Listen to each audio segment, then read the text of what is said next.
Observation framework को आज देखेंगे कि रिलेशनशिप में कैसे अप्लाई कर सकते हैं। हमने अभी तक 3 चीज़ों में इसको देख लिया है। सबसे पहले तो स्पिरिचुअलिटी में, जो कि आपके काम की नहीं है। दूसरी चीज़ पैसे में, जो कि आपके बहुत काम में है। उसमें भी किसी ने एफर्ट नहीं किया कि लास्ट में कोई एग्जाम्पल दे सके। तो thank you so much for telling me that where are you right now. Now the third part is relationships. This is extremely important. It's one of the most important thing that has to be addressed in the society, because relationships can attack on the freedom and make your living life hell.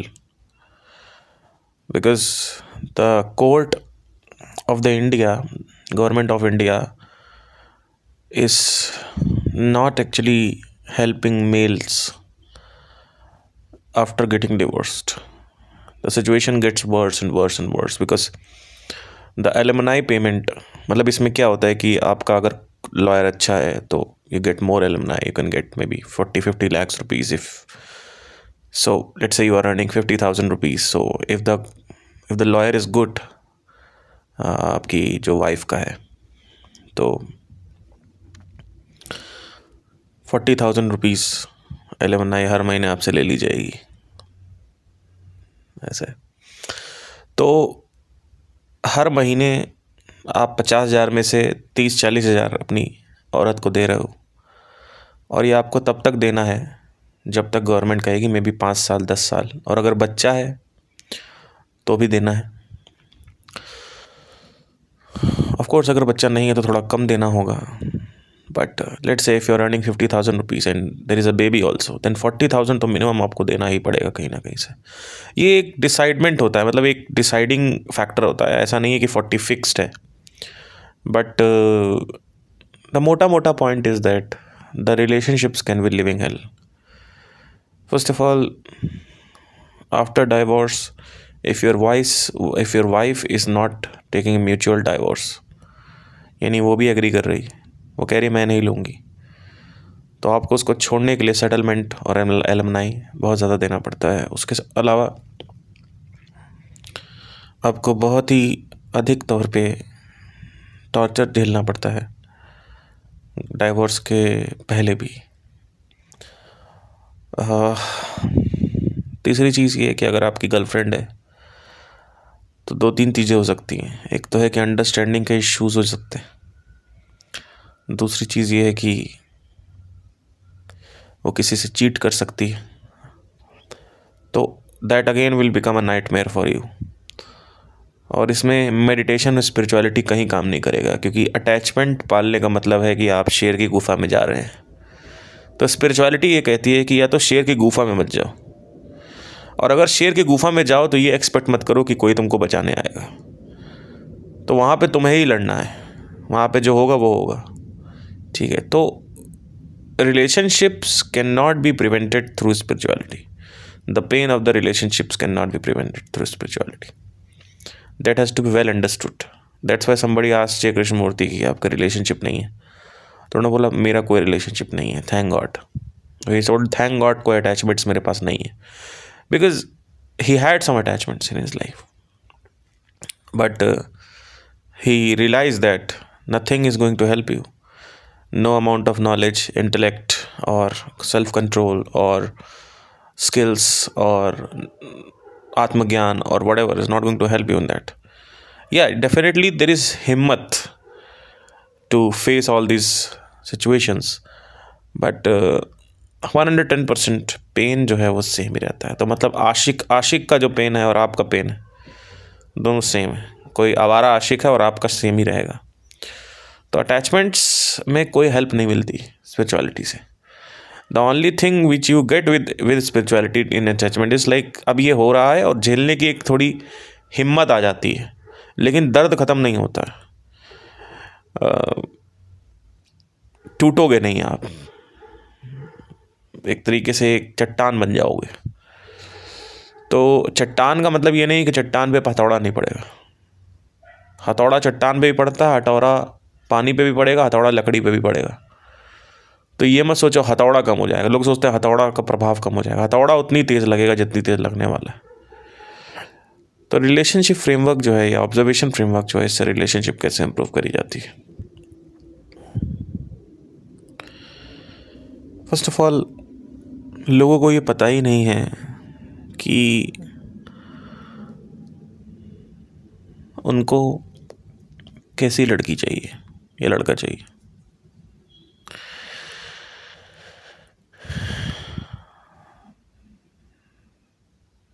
तो ये जानने के लिए कैसी लड़की चाहिए, पहले ये जानना पड़ेगा क्या नहीं चाहिए। जो नहीं चाहिए वो शेष रह जाएगा। अगर आपको पता चल जाए कि ये नहीं चाहिए, तो जो शेष बच गया वही आपको चाहिए। तो जब मैं छोटा था तो 16-17 ईयर, तो मेरी भी एक अप्रोचेस थी। मुझे भी गर्लफ्रेंड चाहिए थी, सच्चा प्यार चाहिए था। बट क्या हुआ, मेरी जो डेफिनेशन थी वो सब आप जैसे लौंडों की तरह थी, आप जैसे लड़कियों की तरह थी। जो भी यहाँ पे सुन रहे हैं, आप सभी को अगर मैं एक लाइन में भी खड़ा कर दूं, तो आप सभी यही बोलेंगे कि मुझे क्या चाहिए। सुंदर लड़की चाहिए, गोरी चाहिए, प्यार करने वाली होनी चाहिए, रिस्पेक्ट करने वाली होनी चाहिए, केयर करने वाली होनी चाहिए, रोमांटिक होनी चाहिए, वाइल्ड सेक्स वाली चाहिए, नॉन वाइल्ड सेक्स वाली चाहिए, रोज़ सुबह उठ के ब्लो जॉब दे वो वाली चाहिए। तो इस तरीके का सोरा आपको अपना एक लिस्ट होती है कि काले बाल वाली चाहिए, काली आंखों वाली, भूरी आंखों वाली चाहिए। तो यही सब इसमें आप घूमते रहते हैं, which is one of the most pathetic thing, because सबकी डेफिनेशन एक ही है। जब सबकी डेफिनेशन एक ही है तो सबको एक ही जैसी लड़की चाहिए, और वही है सोसाइटी। इसको माया बोलते हैं। सोसाइटी में हर लड़के को ऐसी ही लड़की चाहिए, और कोई चाहिए क्या आपको? मुझे आप बता दीजिए कि इसके अलावा कुछ है आपके डिक्शनरी में कि मुझे ये नहीं चाहिए। अगर आप मेरे से पूछोगे तो मेरी डिक्शनरी में ये लाइनें है ही नहीं कहीं पे, ये कैटेगरीज कहीं है ही नहीं मेरी डिक्शनरी में। और क्या होना चाहिए, वहाँ तक पहुँचने के लिए मेरे 4 रिलेशनशिप लगे मुझे। एक्चुअली लगते 1-2 ही, लेकिन चौथे तक 5वें तक ऑब्जर्वेशन नल आई नहीं खुली थी। चक्कर क्या हुआ कि उससे पहले ऑब्जर्वेशन कभी किया नहीं। अगर ऑब्जर्वेशन शुरू से कर रहा होता तो 150% एक या 2 गर्लफ्रेंड, एक गर्लफ्रेंड में ही समझ में आ जाता। तो क्या चाहिए जानने से पहले आपको ये समझना है क्या नहीं चाहिए। और लोगों से जब पूछो तो कहते हैं उनके पास लिस्ट तैयार है क्या चाहिए, और वो एक बहुत ही पैथेटिक चीज़। और अगर मैं कहता हूँ कि सुंदरता के पीछे मत भागो, तो लोग कहते हैं कि आप चुप रहो। तो इसका मतलब है कि आपको गलतफहमी है। इस गलतफहमी को माया बोलते हैं।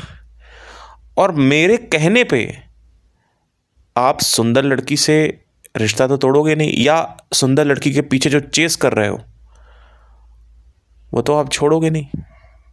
तो आपको अल्टीमेटली वही करना है जो आपको करना है। हाँ, करना है। तो इस पॉडकास्ट का फायदा क्या हुआ फिर? इस पॉडकास्ट का क्या फायदा हुआ फिर? ये तो पॉडकास्ट यहीं खत्म हो जाना चाहिए था। आप सोचिए ना, जब आपको वही करना है जो आपको करना है, तो इस पॉडकास्ट का क्या फ़ायदा हुआ? तो ये पॉडकास्ट किसके लिए? उसके लिए जिसको समझ में आ चुका हो कि 2-3 रिलेशनशिप में जा चुका हो कि भाई हाँ, एटलीस्ट भाई इसमें तो ये तो सिस्टम ख़राब है, कुछ समझ नहीं आ रहा क्या करूँ। तो पहले तो रिलेशनशिप में आदमी जाता क्यों, ये क्लियर करना बहुत आवश्यक है। आदमी रिलेशनशिप में जाता है खुशी के लिए, एक सपोर्ट के लिए, ठीक है। जो ऊर्जा है उसको 50 लोगों के साथ निकालने से अच्छा है कि एक लड़की के साथ निकाला जाए। इस ऊर्जा का उत्पादन के लिए, इस ऊर्जा के चलन के लिए एक औरत या एक पुरुष का होना बहुत ज़रूरी है, क्योंकि वो ऊर्जा आपको भटकाएगी। अपने मन को ऊर्जा की तरह देखो। लोग कहते हैं हमें कंट्रोल करना है। अरे आपको कंट्रोल नहीं करना है, यूनिवर्स आपको कंट्रोल कर रहा है। आप जैसा महामूर्ख कभी पैदा नहीं हुआ आज तक, क्योंकि आपने कभी ऑब्जर्व नहीं किया। आप कहीं कंट्रोल में नहीं हो, जो हो रहा है वो हो रहा है। ये देख पाना ही लिबरेशन, मोक्ष है। देख कर ही आज़ाद हो जाओगे। कुछ करने की आवश्यकता नहीं कि देखेंगे फिर अप्लाई कर, कुछ नहीं करना, केवल देखना है। इसके अतिरिक्त कुछ नहीं करना है, सिर्फ देखना है, सिर्फ देखना है और कुछ नहीं करना है। इसलिए तो ऑब्जर्वेशन का इतना महत्व है। Observation is the only term which can give you the freedom you are seeking. There's nothing called as theory or knowledge. All these will become bullshit if you are not observing. All the gurus on YouTube, all the Upanishads, all the books, every other thing is going to become totally absurd and bullshit if you are not observing whatever they are telling inside the system. So the only quality that the baby must have or the manushya must have is observation. There's nothing else. If you observe all the time, if you know how to observe, agenda of observing, then you will get whatever you are seeking for. People go on into relationships and relationships and relationships. Never they observe कि उनको कैसी लड़की चाहिए. So what happened with me, I went into 2, 3, 4 relationships and I realized कि यहाँ पे वो नहीं है जो होना चाहिए था। शायद मैंने फिर से एक गलती कर दी। उस गलती से सीख के, अलग अलग पार्टनर से सीख के मैंने एक एवटार बनाया कि मुझे इस तरीके की लड़की चाहिए। उसमें कहीं ये नहीं था लिस्ट में कि सुंदर होनी चाहिए, ये होनी चाहिए, वो होनी चाहिए, वट एवर, रोमांटिक, हैंडसम और वट एवर जो भी आप लोग की लड़कियों की कैटेगरी होती, केयरिंग, नेचर, फलाना ढिमकाना और वट एवर, ये सब मेरे को कहीं से भी सही नहीं लगता, बिकॉज ये सबकी सेम लिस्ट है। और अगर यही सोल्यूशन होता तो कहीं ना कहीं आप लोग खुश होते। इस पॉडकास्ट को आप सुन रहे हो तो या तो आपकी लड़की आज तक मिली नहीं है, या तो आप 15-16 साल के अभी हुए हो, और या तो आपको मिल चुकी है तो आपको लग रहा है कोई और सही मिल जाएगा। तो ऑब्जर्वेशन फ्रेमवर्क जो है उसमें सबसे पहला जो वर्ड होता है वो होता है ऑब्जर्वेशन। अब ये ऑब्जर्वेशन वर्ड क्या होता है? Observing that whatever you are asking for, like whatever you need, that is the first thing. So if you don't observe, if you don't learn from the mistakes, now how will you observe कि आपको क्या चाहिए? You have to go into relationships. The existing theory is कि लड़की ऐसी होनी चाहिए, सुंदर होनी चाहिए, क्यूट होनी चाहिए, रोमांटिक होनी चाहिए, लंबी होनी चाहिए, काले बाल होने चाहिए, whatever. So go with that girl. Now when you'll go with that girl, the learning must be on. The green light has to be there with the learning. So if you have the learning button on, यानी green light on चल रही सामने, that there is always learning happening. And how learning is happening? Learning means observation. So there is the green light on observation. So if there is a green light on observation, whenever you are entering relationship, जब भी आप किसी रिश्ते में जा रहे हैं तो एक हरी बत्ती जलनी चाहिए, वो है ऑब्जर्वेशन की। तो जैसे ही लड़की आपके पास कांटेक्ट में आई, 6-7 महीने 1 साल रिलेशनशिप के हुए, आपको पता चलने लगेगा कि आपको ये चीज़ें नहीं चाहिए। ज़्यादातर इस देश की औरतों को इस पॉडकास्ट को भेजना चाहिए आपको। ज़्यादातर इस देश की औरतें पुरुषों के स्वतंत्रता पे अटैक करती। गेम मत खेलो। क्यों नहीं गेम खेले भाई? सही बात है, क्यों नहीं गेम खेले? नंबर 1। नंबर 2, जहाँ लेके जा रहे हो मुझे लेके जाओ। क्यों लेके जाए? हमें अकेले जाना है। नंबर 2। नंबर 3, दोस्तों के साथ नहीं घूमना है। क्यों ना घूमे भाई? नंबर 4, हमें टाइम नहीं दिया। क्यों भाई? जितना टाइम है उतना ही मिलेगा। आधे घंटे का टाइम से तो आधे घंटे टाइम मिलेगा, उससे ज़्यादा टाइम नहीं मिलेगा। 24 घंटे मैं तुम्हारे घुसा रहा हूँ, that is not what I am, right? So पुरुषों के साथ प्रॉब्लम, औरतों के साथ प्रॉब्लम क्या है, भारतीय औरतों के साथ प्रॉब्लम क्या है, स्पेशली सुन रही होंगी तो उनको कड़वा लगेगा कि ये जब अपने ससुराल से आती हैं, अपने सारे मायके से आती हैं ससुराल की तरफ, तो उससे पहले ये सारे दोस्तों को काट के आती हैं। मतलब क्या कि 90% औरतों का कोई दोस्त नहीं होता शादी के बाद। अब एक बहुत बड़ा बोझ और जिम्मेदारी आ गई है पति के ऊपर। पति को अब पति भी बनना है और पति को अब दोस्त भी बनना है।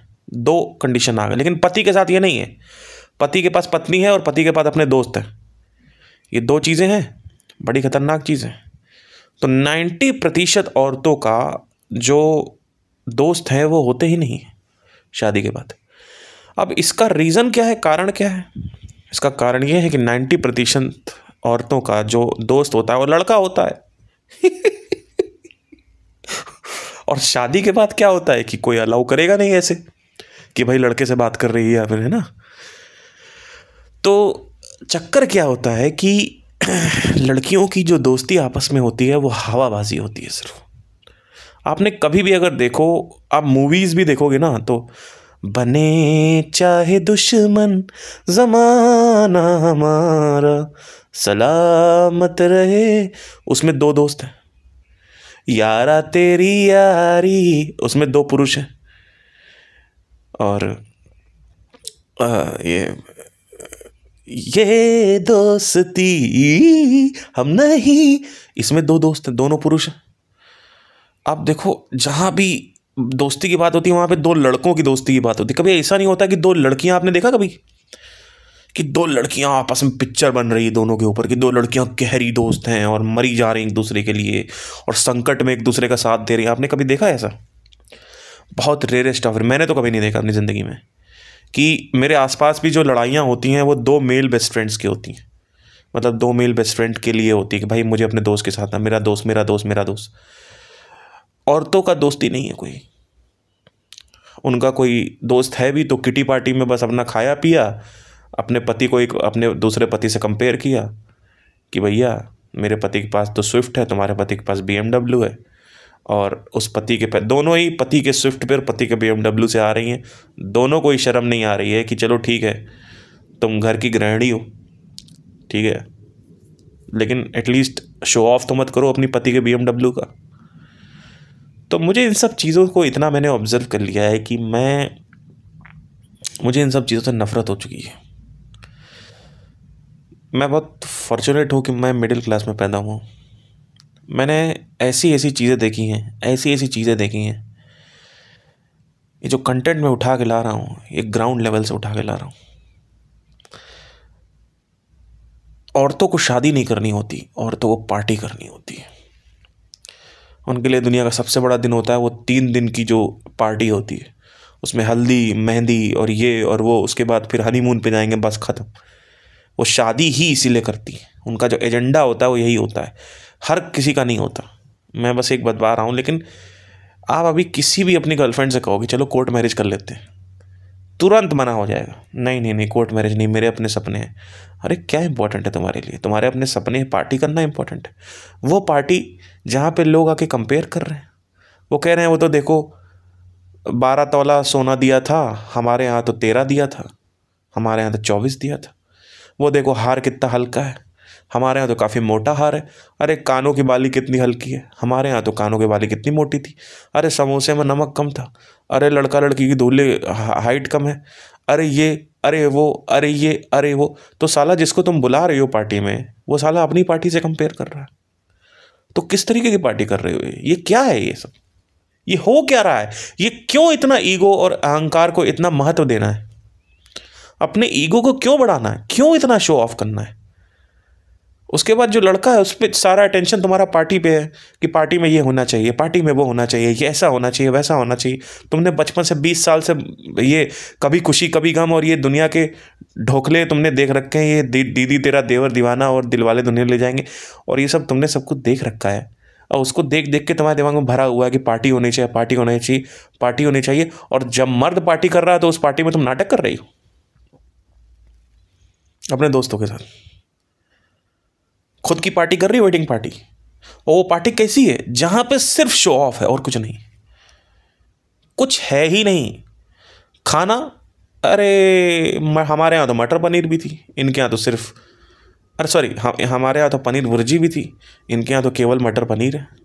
हमारे यहाँ तो ये नहीं था, हमारी शादी हुई तो हम ये करेंगे, हमने तो ये करा था, इन्होंने तो ये नहीं किया, उसकी जो लहंगा है वो थोड़ा कम महंगा है, अरे वो तो 10,000 का लहंगा है, अरे हमने तो 30 का पहना था, अरे रसगुल्ले में नमक कम है, अरे ये समोसे में मीठा ज़्यादा हो गया, अरे डीजे लगाया था, हम तो लाइव बैंड भी बुलाया था हमने, अरे लाइव बैंड क्या, हमने तो डीजे विद कम बैंड बुलाया था, अरे हमने तो शाहरुख खान बुला लिया, अरे हमने ये कर लिया, अरे हमने वो कर लिया। बस यही चल रहा है। इस सारी की सारी अटेंशन तुमने 20 साल से सिर्फ पार्टी में दे रखी है, और एक बार भी तुमको शर्म नहीं आती कि तुम अपने बाप से कह सको कि लड़का कैसा चाहिए। तुम और तुम्हारा बाप मिलके अगर सारा अटेंशन लड़का कैसा चाहिए इस पे रखते तो आज तुम्हारा तलाक नहीं हो रहा होता। उसका कहते हो कि दहेज नहीं चाहिए, दहेज नहीं चाहिए, दहेज नहीं चाहिए। अरे दहेज नहीं चाहिए ठीक है बात, लेकिन तो अंदर से अपने बाप से ये भी तो कहो कि सरकारी नौकरी वाला लड़का भी मत ढूंढे।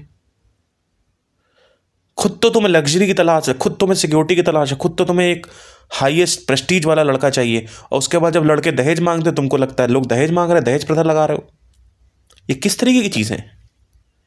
ये किस तरीके की सोसाइटी है? ये सब क्या है?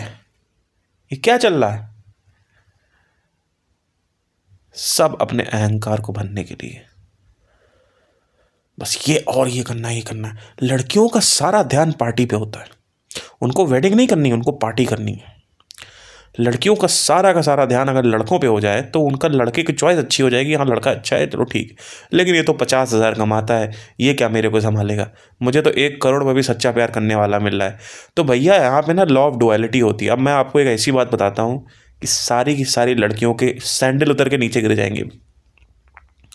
ऑब्जर्वेशन स्किल्स मेरी इतनी खतरनाक हो चुकी है ना कि आप सोच भी नहीं सकते हो कि मैं किस कदर तक जा चुका हूं इस पूरे के। जो आदमी न्यूक्लियस में जाके क्वांटम फिजिक्स को कनेक्ट कर रहा हो, वो आदमी सोसाइटी को स्कैन नहीं कर पाएगा।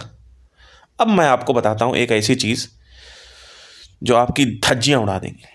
अब सुनना मेरी बात ध्यान से। आपको 50,000 वाला लड़का नहीं चाहिए, ठीक है। आपको 1 करोड़ वाला लड़का चाहिए, ठीक है, ठीक है, कोई दिक्कत की बात नहीं। आप बहुत सुंदर हैं, आपने कॉर्पोरेट में जॉब कर रखी है, आपकी खुद की सरकारी नौकरी होगी, या आपने खुद बहुत आप वेल प्रेस्टीज फैमिली से आ रही हैं, that is okay, but there is something called as law of duality. जब आप किसी कम पैसे वाले लड़के से शादी करते हैं तो वहां पे एक ऐसा बेनिफिट है जो रिस्क पे चला जाता है जैसे लड़का अमीर होता है। सुनना ध्यान से। अगर आप किसी कम पैसे वाले लड़के से शादी कर रहे हैं तो वो लड़का एक्स्ट्रा मैरिटल अफेयर नहीं करेगा, लेकिन अगर आप 1-2 करोड़ पे कर रहे हैं तो there is a high possibility कि वो कर सकता है। क्यों? क्योंकि, और मैं कह रहा हूँ हाई पॉसिबिलिटी, ये नहीं कह रहा हूँ कि आपका लड़का अमीर है तो करेगा ही, तो ये कमेंट में ये मत लिखने लग जाना, ठीक है। मैं बस कह रहा हूँ कि ये होता है। मैं बता रहा हूँ आपको, एक्स्ट्रा मैरिटल अफेयर्स जितने भी होते हैं वो सब करोड़पतियों के होते हैं, क्योंकि करोड़पतियों को अटेंशन मिलती है। जहां पैसा है वहां अटेंशन है। तो क्या होता है कि जब आप किसी कंपनी में कहीं ओनर हो, कहीं पैसा कमा रहे हो खूब सारा, तो आपको 50 लड़कियां मिलती हैं, वो आपको भाव दे रही होती हैं, लेकिन जो 50,000 पे है, 1 लाख पे, उसको कोई भाव नहीं दे रहा होता। तो उसकी जो एक्स्ट्रा मैरिटल करने की टेंडेंसी है वो कम हो जाती है। अगर वो करेगा भी, गलती से कभी साल भर में कर भी दिया, तो वो कभी भी आपको नहीं छोड़ेगा, ये भी मैंने देखा है। लेकिन अगर लड़का करोड़पति है और अगर लगता है कि नहीं मुझे इससे प्यार हो गया, इसको छोड़ना है, तो छोड़ देगा आपको। क्यों? क्योंकि उसको पता है ये तो 20, 40, 50, 60 लाख में निपट जाएगी, ठीक है, इसको हटाओ, एलिमनाई दो, इसको हटाओ, नई लड़की लेके आओ। ये हो ही रहा है। दूसरी चीज़, जब पैसा आता है तो आदमी बाहर जाता है। अब वो दुबई गया है, मॉरिशियस गया है, मालदीव्स गया है, तो वहाँ पे वो एक प्रॉस्टिट्यूट बुलाएगा ही बुलाएगा, अगर उसकी ज़िंदगी में संतुष्टि नहीं है तो। और ज़्यादातर लोगों की संतुष्टि अब खत्म, भंग होती जा रही है, इसलिए एक्स्ट्रा मैरिटल बढ़ता जा रहा है। क्यों? क्योंकि there is something called as law of variety. You are allowed to eat different kinds of food, different kind of cloth, different kind of travel places, different kind of मकान places, घर कर सकते हो आप, but different kind of girls आप नहीं रख सकते, क्योंकि ये सोसाइटी उसको प्रोहिबिट करती है। उसका रीज़न है कि बहुत सारे औरतों के साथ बहुत सारे बच्चे हो जाएंगे, तो सोसाइटी चलेगी नहीं। जिम्मेदारी कौन लेगा? एक बाप का एक बच्चा हो तो जिम्मेदारी ले ले, एक बाप के 10 बच्चे हो तो 10 बच्चे की 100 बच्चों की जिम्मेदारी कौन लेगा? तो ये सारे रिपरकशंस होते हैं सोसाइटी में, जो गलत चीज़ें हो रही हैं, इनको सही करने के लिए आपको फंडामेंटली ऑब्जर्व करना पड़ेगा। और अगर आप ऑब्जर्व कर रहे हैं कि आपको कैसा पार्टनर चाहिए, अगर आप क्वेश्चन कर रहे हैं कि आपको कैसा पार्टनर चाहिए, तो आपको समझ में आ जाएगा। तो जब मैं अपने रिलेशनशिप में गया था तो मेरे साथ यही हुआ था। मुझे सिंगिंग करने वाली लड़की चाहिए थी, मुझे म्यूज़िक को प्रेज़ करने वाली लड़की चाहिए थी, मुझे सुंदर चाहिए थी, मुझे बहुत ही सारी लिस्ट मेरे पास, जो आपकी लिस्ट है वही लिस्ट मेरी भी थी। लेकिन जब मैं फाइनली गया और मुझे पता चला कि रिस्पेक्ट नाम की, मेरे एक रिलेशनशिप था जहाँ लड़की मेरे को माँ बहन की गालियाँ देती थी। एक रिलेशनशिप था जहाँ पे संदीप महेश्वरी जी का पोस्टर फाड़ दिया उसने। एक रिलेशन था, मतलब वही रिलेशन में उसने गिटार तोड़ दिया मेरा। एक बार सिंथेसाइज़र उठा के फेंक दिया था। एक बार था कि सर फोड़ लिया था उसने अपना मेरे सामने गुस्से में। तो इस तरीके की थी कि भाई माँ बहन की गालियाँ देना, और मैं उसके साथ रहता था क्योंकि मुझे लगता था कि मैं अकेले रह जाऊँगा तो मर जाऊँगा। तो मैं अकेलापन बचाने के लिए कुछ भी करने के लिए रेडी था। मैं उससे प्यार करता था। फिर एक रिलेशन आया जहाँ पे वो लड़की सिर्फ तवज्जो देती थी लग्जरी को। तो शुरू में तो काफ़ी अच्छा रिलेशन रहा, काफ़ी अच्छा प्यार व्यार था। जब उसको मेरे से अच्छा कोई बेहतर लड़का मिल गया तो उसने मेरे को छोड़ दिया। फिर एक रिलेशनशिप था जहाँ पे लड़की ने मेरे को बोल दिया, मैं तुमसे कभी शादी नहीं कर सकती, मैं तुम्हारे साथ घूमूंगी लेकिन मैं शादी करूँगा तो सिर्फ MBBS लड़के से, जबकि मैं खुद भी फिजियोथेरेपी कर रहा था उस वक्त। फिर एक लड़की थी जहाँ पे मैं किसी से प्यार करता था, उसकी ऑलरेडी शादी तय हो रखी थी। फिर एक लड़की थी शुरू में जो 15-16 साल का था, तो वो मेरे से 5-6 साल बड़ी थी और उसने मेरे को इसलिए छोड़ दिया क्योंकि ऑब्वियसली 5-6 साल बड़ी थी तो क्या ही होगा। फिर एक लड़का, मतलब ऐसे ही इंटरकास्ट फंस गया किसी के साथ understanding issue. Most of the time it was like I am not rich, that is the main thing. So the girls boil down a boy from the expenses, कि कितना एक्सपेंस उठा पाएगा मेरा ये। मोस्ट ऑफ द गर्ल्स, मैं आपसे कह रहा हूँ कि एक ऐसी लड़की ढूंढो जो पहले तो लग्जरी को तवज्जो ना दे, क्योंकि अगर लग्जरी को तवज्जो देगी तो आपको तवज्जो नहीं देगी। आपको लगेगा कि वो लग्जरी को तवज्जो दे रही, लेकिन वो, मतलब आपको लगेगा कि आपको दे रही है, बट क्योंकि आपके पास लग्जरी है इसलिए दे रही। तो मोस्ट ऑफ द टाइम ये सारी लड़कियां आपके चंगुल में फंस जाती हैं। दूसरी चीज़ ये कि लड़कों के पास ज़्यादा कॉन्टैक्ट नहीं होते हैं। लड़कियों के पास DMs पे 3000 DMs पड़े हुए हैं सुंदर लड़की के, भाई हमसे प्यार कर लो, हम आपको रखेंगे, हम नवाजेंगे, ये करेंगे वो करेंगे। तो सुंदर लड़की जो है वो आकर्षण खींचती है। द सुंदरता अट्रैक्ट्स अटेंशन। एंड बॉयज़ में क्या होता है कि इट्स नॉट अबाउट सुंदरता और एनीथिंग, इट्स नॉट अबाउट गुण, it's not about the quality of boy, it's not about the nature of the boy, it's not about the personality और the चाल चलन of the boy, it's about the money of the boy. That is the main thing which is concerned. So this is the society. If you want a good girl, you need to have money, and if you want to have a good boy, you need to have sundarta. So that is the only thing. जो सौंदर्य होता है वो लड़की का धन होता है, और जो लड़का होता है उसका जो धन होता है वो उसका पैसा होता है, और कुछ नहीं होता। तो यही तो है, और क्या है? इसके अलावा कोई सोसाइटी में है? इस वजह से आपको रिलेशनशिप जो है वो मिलता नहीं अच्छा। अब अगर आप बार बार रिलेशनशिप में जाते रहें, ऑब्जर्व करते रहें, तो आपको पता चलेगा कि मुझे कैसा लड़का, कैसा वो चाहिए पार्टनर, कि मुझे ये नहीं चाहिए, मुझे वो नहीं चाहिए, मुझे ये नहीं चाहिए। मुझे पूरा क्लियर है मुझे क्या नहीं चाहिए। मैं एक पॉइंट पे रिलेशनशिप में डोमिनेट होता था। मैं नहीं हो सकता डोमिनेट। मैं डोमिनेट करूँगा, ये करूँगा भी नहीं तो इन द सेंस मैं होऊंगा नहीं। तो मेरा एक अपना प्राइवेट स्पेस है। अगर आप उसकी इज्जत नहीं कर रहे हैं, मेरा एक अपना प्राइवेट टाइम है, उसकी इज़्ज़त नहीं कर रहे हैं। अगर मैं अपने मूड को, अपने एंगर को कैसे मैनेज करता हूँ, आप उसकी इज़्ज़त नहीं कर रहे हैं। आप कह रहे हैं नहीं अभी बैठ के मेरे साथ बात करो, और उस वक्त लड़कों को हमें क्या, मुझे क्या चाहिए कि मैं चाहता हूँ कि मैं बाहर निकलना चाहता हूँ। मैं इतने गुस्से में बात नहीं कर सकता आपसे, क्योंकि कल को वायलेंस हो जाएगा, फिर आप कहोगे बात कर रहे हैं। लेकिन आपने क्या किया, अपने दरवाज़ा लॉक कर लिया।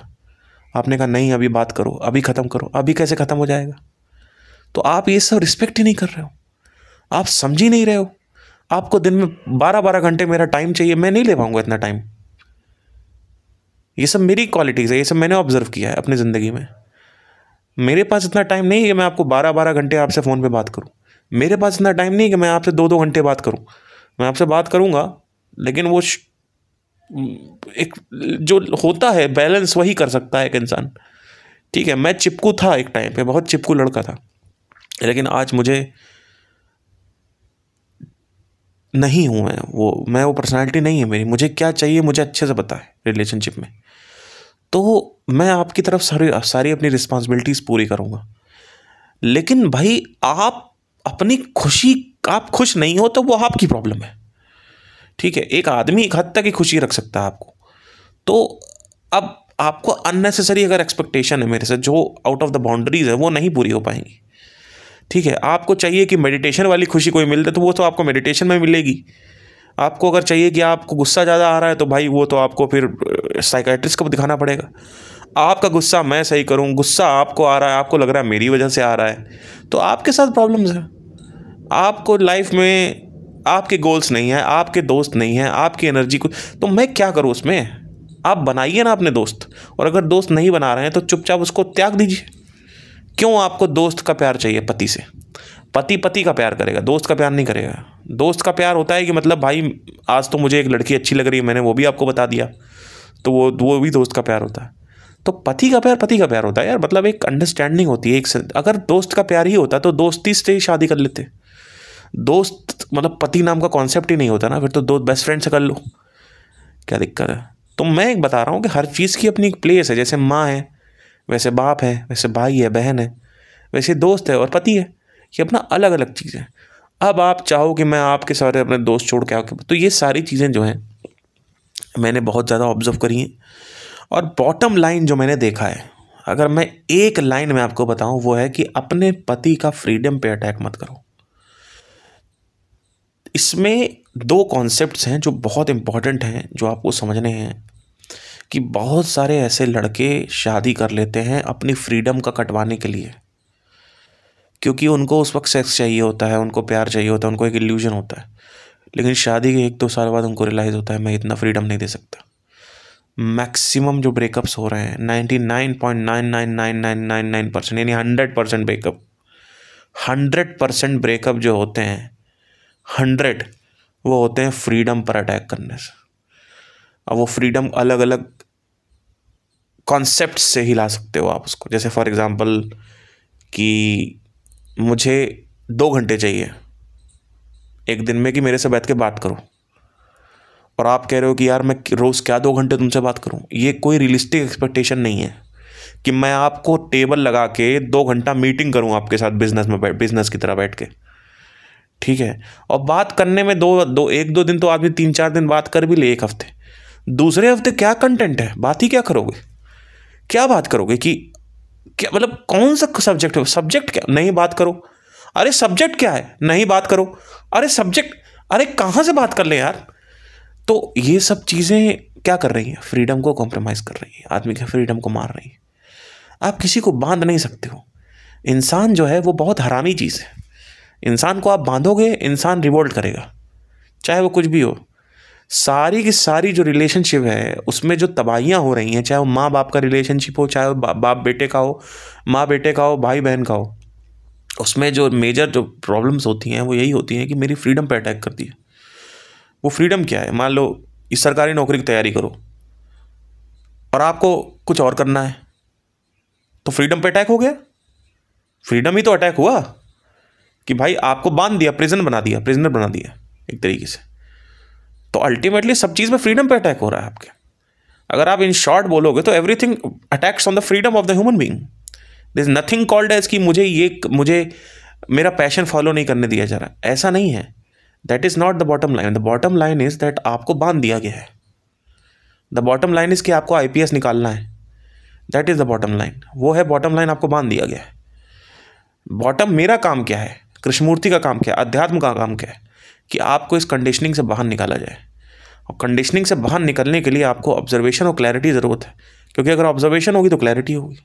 अब ये ऑब्जर्वेशन मेरे पास कहाँ से आई कि भाई मेरे को टाइम दे रहे हो? क्या टाइम दें आपको? क्या टाइम दें आपके, बताइए। आपके पास टाइम, आप मेरा टाइम क्यों चाहते हो? क्योंकि मेरे पास तो टाइम है ऑक्यूपाई करने के लिए अपने आप को। आप तो हाउसवाइफ, आपके पास कोई है ही नहीं, कुछ ना आपके पास कोई दोस्त है, ना आपके पास ज़िंदगी में कोई कंस्ट्रक्टिव काम है करने के लिए। तो आप करोगे क्या? आप पति को प्रेशर देते रहोगे। पति सैटरडे आपको ले जाएगा, लेकिन रोज़ रात में 2 घंटा घुमाने ले जाओ, ये नहीं हो सकता। रोज़ मुझे शॉपिंग पे ले जाओ, ये नहीं हो सकता। आप कहाँ से किस तरीके की बात कर रहे हो ही नहीं सकता ये। तो अब यहाँ पे क्लैशेस होते हैं कि फिर दूसरा आदमी आता है, अब दूसरा आदमी उसको पसंद आने लगता है कि भाई ये लड़का ज़्यादा अच्छा है। तो वो लड़का पसंद क्यों कर रहा है? क्योंकि अभी वो आपकी पैंट्स में नहीं घुसा है। वही सेम चीज़ जो मैं कर रहा था, मैं आपके पैंट्स में नहीं घुसा था, है ना। I was not inside your underwear. So मैं उस वक्त कुछ भी करने के लिए रेडी हो जाऊँगा। तो इसमें गलती तो पूरी की पूरी पुरुषों की ही है, क्योंकि एक स्त्री आपसे विवाह रचा रही है और दाम्पत्य जीवन में आ रही है आपके। उसका सबसे बड़ा कारण यही है कि वो आपके दाम्पत्य जीवन में इसलिए आ रही है क्योंकि आप उससे कुछ प्रॉमिसेस कर रहे हैं। वो प्रॉमिसेस पे आप फुलफिल नहीं हो पा रहे हैं।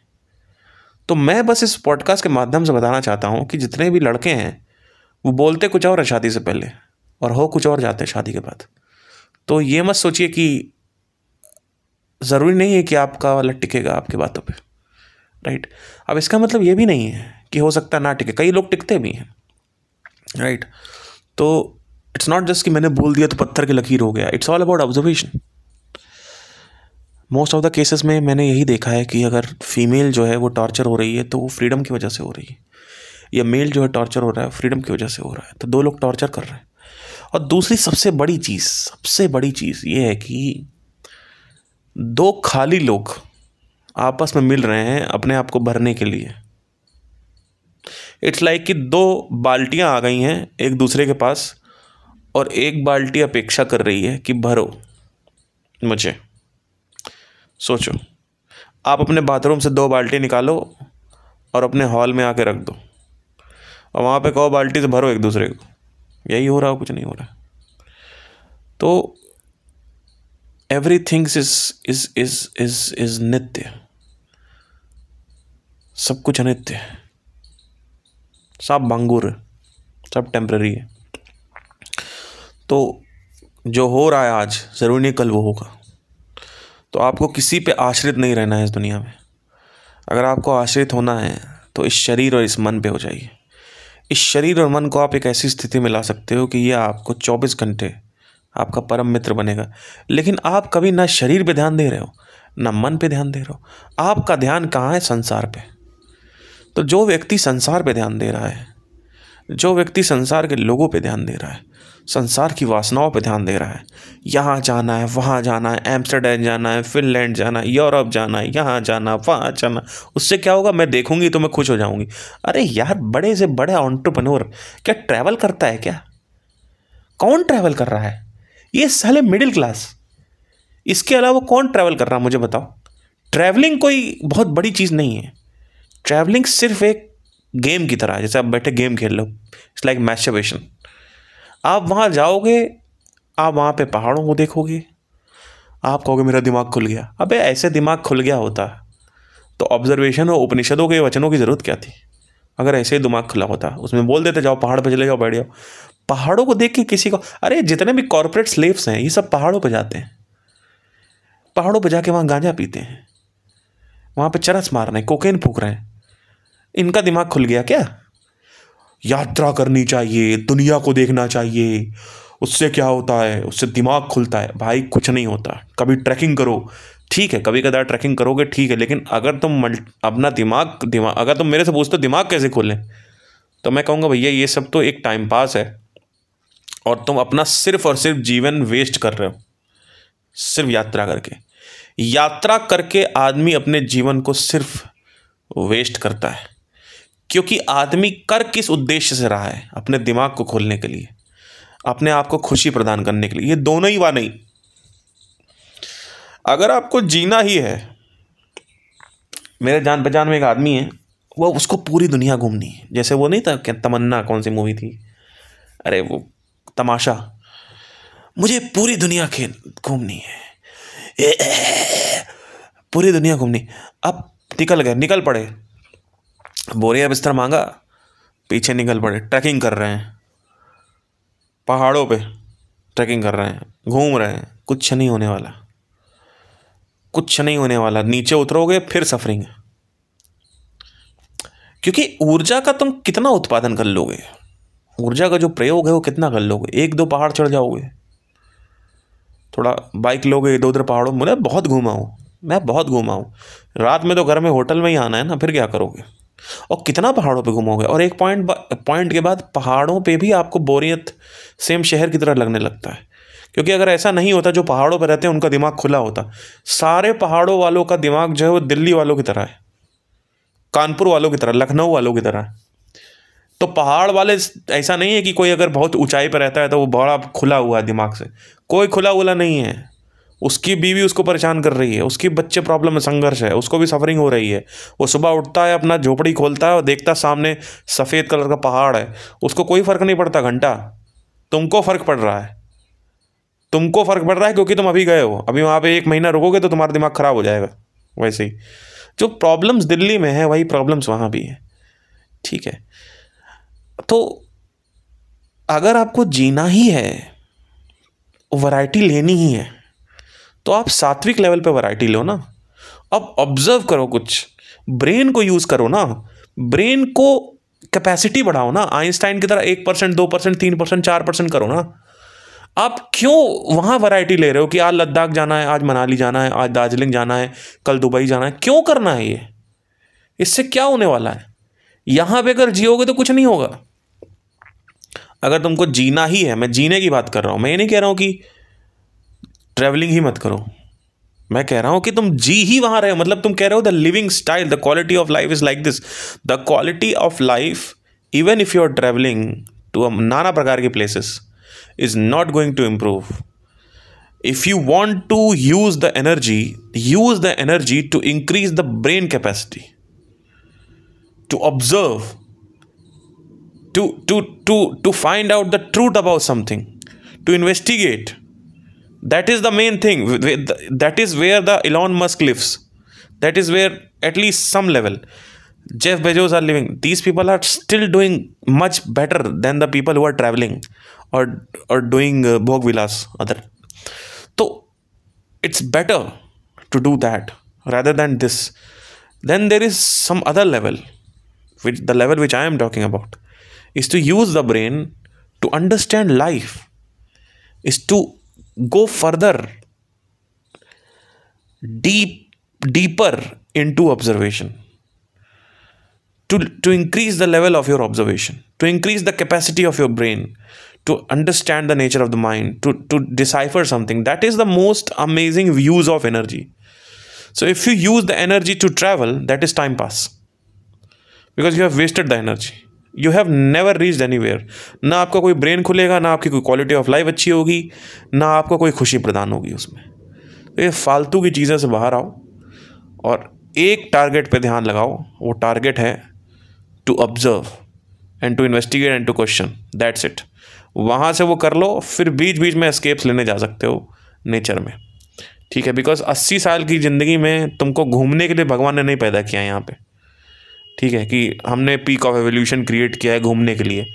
हमने भगवान ने हमें बनाया है जिससे हम कंडीशनिंग तोड़ सकें, लिबरेट हो सकें, जिससे हम अपने डिज़ायर से बाहर आ सकें, जिससे हम इस कंडीशनिंग से बाहर आ सकें। ये जो सांसारिक जिम्मेदारियाँ तुम्हारे ऊपर दी जा रही हैं, इससे बाहर आ सकें। हमारे ऊपर जो खुद के डिज़ायरों की जिम्मेदारियाँ हैं, उससे बाहर आ सकें। ये है ultimate goal of life. Ultimate goal of life liberation है, लेकिन लिबरेट तुम हुए नहीं। कंडीशनिंग तुम्हारी वही तुम लेके पहाड़ों पर जा रहे हो, सर दर्द तुम्हारा वही, और अभी एक कॉल घर से आएगा, परेशान हो जाओगे।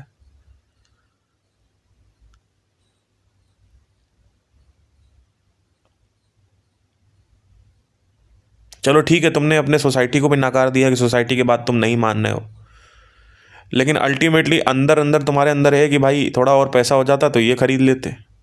अंदर अंदर तुम्हारे है कि भाई और ये खरीदना है, वो चेष्टाएं हैं, उसको कैसे ख़त्म करोगे? नाटक करते हो मैं स्पिरिचुअल हूँ। स्पिरिचुअलिटी का मतलब क्या होता है? To observe the conditioning and to free from the conditioning, not the conditioning but your own pressure of desire and the societal pressure of desires. संसारिक वासनाओं और खुद की वासनाओं से मुक्ति, इस धारणा से मुक्ति, बिलीफ सिस्टम से मुक्ति। तो मुक्ति है ही नहीं कहीं। मुक्त होने के लिए टेम्पररी एस्केप ढूंढ रहे हो तुम कि भाई तुम पहाड़ चढ़ोगे, उससे वो मुक्ति नहीं है, वो टाइम पास है, वो भोग विलास है, और कुछ नहीं है। मुक्त तुम हो ही नहीं। तुम रहते हो इस यूनिवर्स में, लेकिन तुम इस यूनिवर्स में नहीं हो, तुम फेक यूनिवर्स में हो। और जब तुम मरोगे तब तक तुम फेक यूनिवर्स में रहोगे। तुम्हारा शरीर रियल यूनिवर्स में, जिस चीज़ को छुआ जा रहा है वो लेकिन तुम्हारी धारणाएं, तुम्हारी सोच, तुम्हारी कंडीशनिंग, तुम्हारा thought, the content of consciousness is fake. जीते हो तुम एक अपना अलग यूनिवर्स बना के कि ये ऐसा होना चाहिए, वैसा होना चाहिए, ये ऐसा होता है, वैसा होता है, सब कुछ फेक है। सुबह से लेकर शाम तक जो तुम्हारा ध्यान है वो कभी भी प्रकृति की तरफ नहीं जाता है, वो सत्य की तरफ। प्रकृति भी बोलना गलत है, क्योंकि प्रकृति बोलूंगा तो लोग कहेंगे बाहर पौधे को देखना चालू कर देंगे। प्रकृति को देखा बोलेंगे तो लोग कहेंगे चलो कुत्ता पाल लेते। सत्य भेद ही नहीं पा रहे हो, सत्य और असत्य में भेद ही नहीं पा रहे हो तुम। तुम्हारा दिमाग खराब हो चुका है। मेरा सत्य, मैं कौन हूं, जो संसार की धारणाएं हैं उसका सत्य क्या है, इनसे मुक्ति कैसे प्राप्त हो इसका सत्य क्या है। तो रूट लेवल पे ऑब्जर्वेशन है। तो इन शॉर्ट, अगर आपको रिलेशनशिप में अच्छी लड़की चाहिए, लड़का चाहिए, तो ये जान लो कि क्या नहीं चाहिए, अब वैसी लड़की ढूंढना चालू कर दो।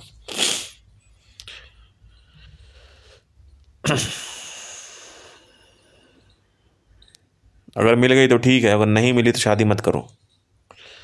Always marry to the right person who respects not you but your freedom. People asking कि भी मुझे कोई रिस्पेक्ट करे, तुम्हें क्यों रिस्पेक्ट? तुम कितना अहंकार बढ़ाओगे अपना?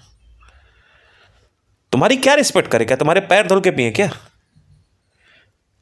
The wife should respects the husband's freedom. Do not say, रोक टोक मत करो, ज्यादा कंट्रोल मत करो, जाने दो, करने दो जो कर रहा है बंदा, छोड़ दो। तुम भी वही करो। तुम ये मत देखो कि मैं तो कितना तुम्हें छोड़ रहे हैं, तुम ये देखो कि तू क्या कर रही है। वो तो चला गया, अपना अपना फ्रीडम एंजॉय कर रहा है, तुम क्या कर रही हो?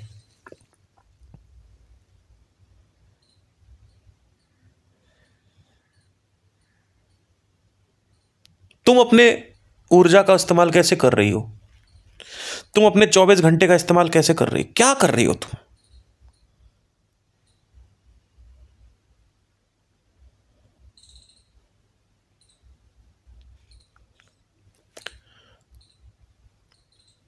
तो इस तरीके से अगर आप कहोगे तो एक बैलेंस बन जाएगा। मेरे रिलेशनशिप में एकदम क्लियर है, मैं जो भी करता हूँ मैं बता देता, देखो ये ऐसा है, ये ऐसा है, ये ऐसा है। वो कहती है ठीक है, बढ़िया है, ठीक है। She is understanding, she is flexible with me. She needs somebody all the time to have a support. She does not vomits her propaganda on me. I don't vomit my propaganda or my agenda on her. It's simple. There's nothing called as you should do this, you shouldn't do this, like that. Of course, there are basic things which is important: loyalty, understanding, friendship, respect, love, all these things are very important. But the most important thing is that, are you attacking my freedom or not? That is the most important. You don't attack my freedom, I don't attack your freedom. That's it. The life goes good. You want to do something, you do. I want to do something, I am doing. ना मेरी तरफ की जो responsibilities है definitely वो मैं पूरा करूँगा आपकी तरफ. समटाइम्स व्हाट हैपन्स इज कि you don't like to have to go to some place, but you have to go because your wife wants. Why? Because she has been doing for you. She has been there with you all the time whenever you are asking. So you are in debt. It's a law of transaction. You are in debt. You have to do something for her also. So that is all the responsibilities. So sometimes you don't like to do, but you still have to do. Because if you don't do, the relationship can be compromised. So sometimes I don't want to travel, but I have to travel. Sometimes, most of the times is like 60-70% of the time I also want to do whatever she wants to do. But most of the time, what happens is like usual remaining time, what happens is like sometimes I don't want to do this. But I have to do because she has been doing it for me from months, years. So she has been there with me all the time. So I have to respect that. So I have to do that for her. If she's coming on time all the time, every time she's coming on time and she's been waiting for me, she's not going to wait for me for all the time. She will do it for 1, 2, 3, 4 days, maximum 5 days. उसके बाद वो बोल देगी भाई तुम तो time से ही नहीं आते हो, आधा घंटा यहाँ खड़ी रहती हूँ मैं रोज. So I have to be on the time.